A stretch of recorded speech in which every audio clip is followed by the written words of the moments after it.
everybody. Thanks for listening to Wake Up, Look Up, a podcast where we connect events happening in real time to the gospel of Jesus Christ. I'm Zach Wyrock.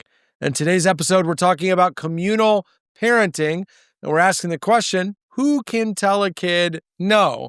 And this is prompted by an article I read in The Atlantic by Stephanie Murray. It was called Bring Back Communal Kid Discipline. It was prompted by an experience she had as a mother in Prague when she was on a metro and another adult corrected the behavior of her child. They did it in a kind way, in a firm way, and without any regard for how she felt about it. And her immediate and visceral response was, wow, I kind of liked that.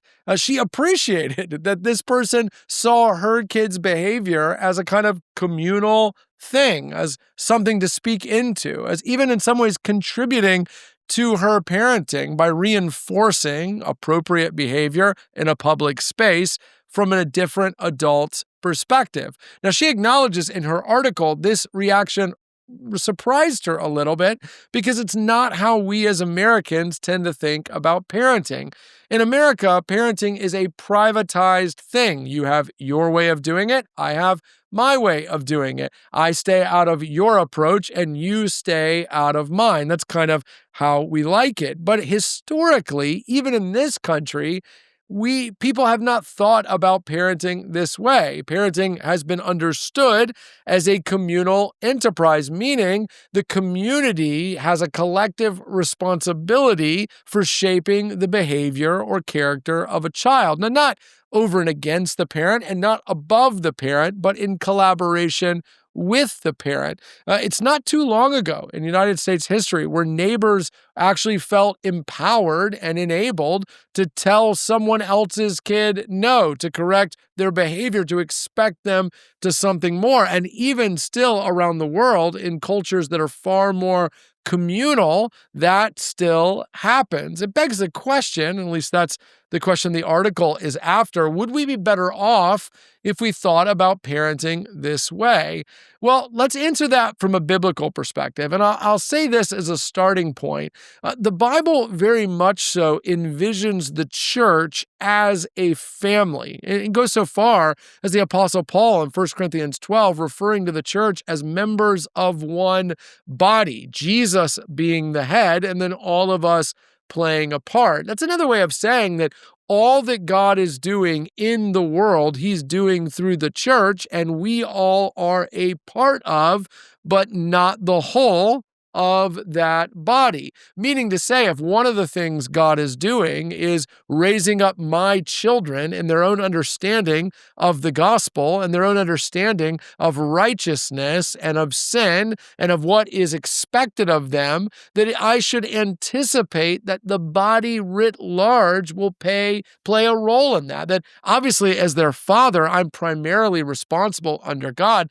Deuteronomy 6 makes that clear. It's my job to put God's word in front of them, to shape their character, to point them to Jesus. But it's the job of the church, it's the job of the community to come alongside me and to help me in that, especially when I'm not around. This is the work of the church in kids ministry, student ministry, but also just in social settings, a kind of gentle reinforcing of what's right and what's wrong, of what's expected and what is actually good.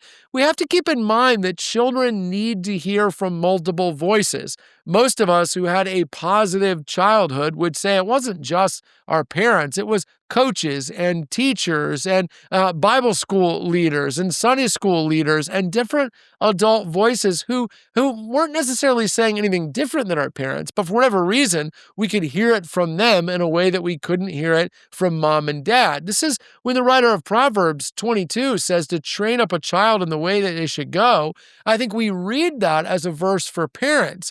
But I think the way that even Hebrew culture would have understood it was actually a verse for the community, that the community is training up children in all the different ways we love and care for and serve our kids to live life in a particular way. Keep in mind, That discipline or correction is not a sign of a lack of love, but actually the sign of love. The writer of Hebrews says that the Lord disciplines the one he loves. When we're ambivalent about the behavior and character of other people's kids, what we're really saying is they're not our problem, and we really couldn't care less. Neither of those attitudes belong in the church. The Apostle Paul says in Galatians 6 that we're to carry one another's burdens and so fulfill the law of Christ. And one of those burdens is the task of raising children. Now, this is not a podcast about parental abdication. Parents matter. We've covered that ad nauseum here on Wulu, but I also want to elongate that to say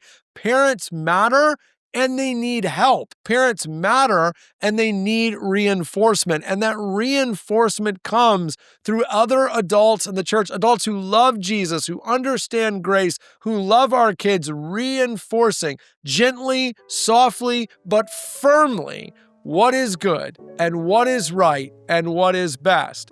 It doesn't take a village to raise a child. It takes a church.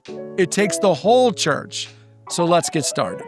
Hey, thanks for watching this episode of Wake Up, Look Up. If you enjoyed it, please help us get the word out by sharing it with someone you think might benefit from it. And while you're here, make sure to subscribe to our YouTube channel to get further content, or even download the CCC app, where you'll find even more resources to help you grow in your faith and relationship with Jesus Christ.